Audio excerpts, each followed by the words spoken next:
Olá, como foi seu dia hoje? Hoje eu quero compartilhar com você mais uma lição da série Exemplo de Fé. Na carta de Paulo aos Romanos, no capítulo 3, a partir do verso 9, ele diz uma importante palavra e muito forte também para nós. E ele diz o seguinte: então será que nós, os judeus, estamos em melhor situação do que os não-judeus? De modo nenhum. Já mostrei que todos, judeus e não-judeus, estão debaixo do poder do pecado. Como dizem as Escrituras Sagradas, não há uma só pessoa que faça o que é certo. Não há ninguém que tenha juízo. Não há ninguém que adore a Deus. Todos se desviaram do caminho certo. Todos se perderam. Não há mais ninguém que faça o bem. Não há ninguém mesmo. Todos mentem e enganam sem parar. Da língua deles saem mentiras perversas e dos seus lábios saem palavras de morte, como se fossem veneno de cobra. A boca deles está cheia de terríveis maldições. Eles se apressam para matar, por onde passam deixam a destruição e a desgraça. Não conhecem o caminho da paz e não aprenderam a temer a Deus. Essa é uma passagem bíblica que Paulo citou para lembrar sobre o quanto todos nós, seres humanos, somos culpados. Essa passagem não está falando sobre as pessoas más do mundo, está falando sobre todo mundo, sobre eu e você também. E Paulo conclui dizendo: nós sabemos que tudo o que a lei diz é dito para os que vivem debaixo da lei, isso a fim de que todos parem de se justificar e a fim de que todas as pessoas do mundo fiquem debaixo do julgamento de Deus. Pois ninguém é aceito por Deus por fazer o que a lei manda, porque a lei faz com que as pessoas saibam que são pecadoras. Aqui Paulo está enfatizando mais uma vez: a lei é a Bíblia, o Antigo Testamento na época. E os judeus se apoiavam muito na lei de Deus, certo? Para dizer, nós seguimos a lei, por isso nós somos aceitos por Deus. E Paulo está dizendo, não, vocês não são aceitos porque seguem a lei. A lei serve para mostrar que vocês são pecadores. A lei de Deus é tão perfeita que mostra para nós que nós não conseguimos seguir todos os mandamentos. E quando essa passagem fala de cada um desses pecados, todos nós nos enquadramos neles. Apesar de parecerem frases muito duras, mas quando a gente começa a olhar para si mesmos, nós vemos isso. E o que eu quero trazer aqui hoje é que hoje em dia nós vivemos em uma sociedade onde todo mundo é bonzinho. Já percebeu isso? Ninguém é mau. Todo mundo é legal. Todo mundo é bonzinho. Quem é mau tá lá na cadeia, certo? E aí o que acontece? Como as pessoas se acham boas demais, se acham religiosas demais, o mundo tá do jeito que tá. Por exemplo, os relacionamentos, né? Acontece alguma coisa, a mulher termina com o marido, não quer mais ele porque ele me traiu ou fez qualquer outra coisa.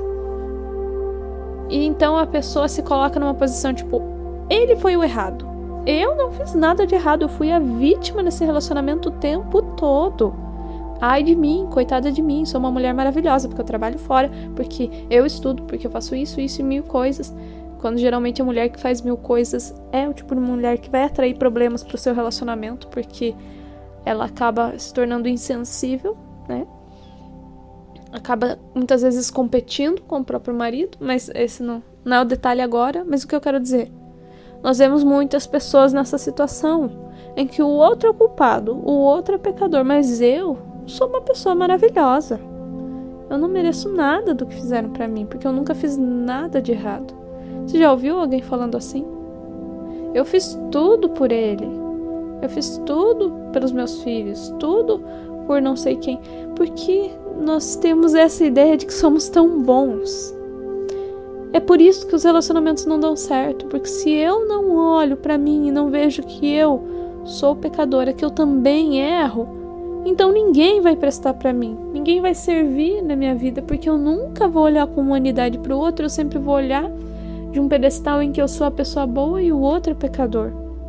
Isso acontecia muito com os judeus, eles tinham essa visão de que eles eram bons e os não-judeus eram os pecadores, os perdidos, os maus. E hoje em dia a gente se vê nessa condição de uma sociedade em que as pessoas todas acham que são boazinhas. Porque se eu não matar, não roubar, eu não sou uma pessoa má. Mas a verdade é que nós precisamos olhar para dentro de nós e ver sim que todos somos pecadores, que todos temos inclinações para o mal. Cada pessoa tem as suas inclinações, talvez uma coisa que seja uma tentação para o outro, para você não é. Por quê? Porque ele tem uma história de vida diferente da sua, mas você tem as suas tentações, tem as coisas que te levam a pecar. E aqui tem alguns exemplos nesses versículos, eu quero reler com você. Ele diz: todos mentem e enganam sem parar. Daí você pode dizer, não, eu sou uma pessoa verdadeira. Mas muitas vezes a gente mente para nós mesmos, a gente acredita em mentiras. A gente acredita em mentiras, não estou falando de mentirinhas, mas, por exemplo, em algum momento você acreditou na mentira de que você não é capaz. Aí você continua perpetuando isso, eu não sou capaz, eu não sou capaz, eu não sou capaz. Você ouviu dos seus pais a mentira de que para você ter sucesso na vida é muito difícil, é para poucos, você não vai conseguir porque os teus pais não conseguiram, teus avós não conseguiram, então é muito difícil. Aí você acredita nessa mentira e vive na escassez, vive na pobreza. Tantas mentiras que a gente acredita. A mentira de que só o amor sustenta um casamento. E aí a pessoa não ergue um dedo, não faz um esforço para manter o relacionamento, para cuidar da outra pessoa, para ser empática com o outro.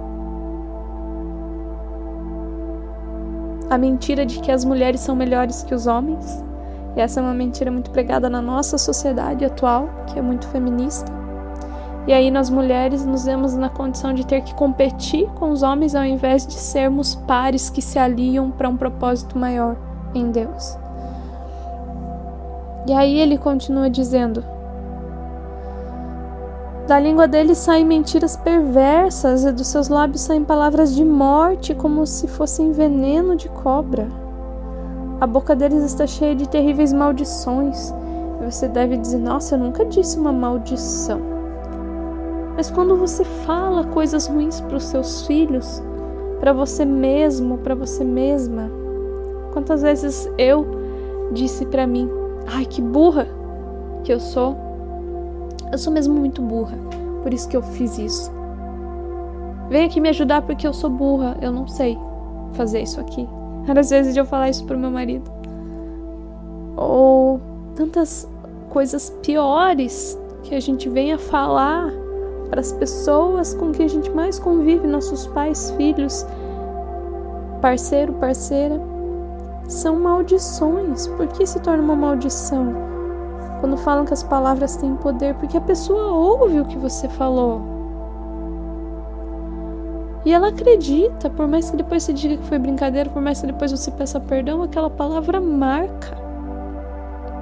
Aquela palavra machuca e a pessoa passa a acreditar naquilo que ela ouviu.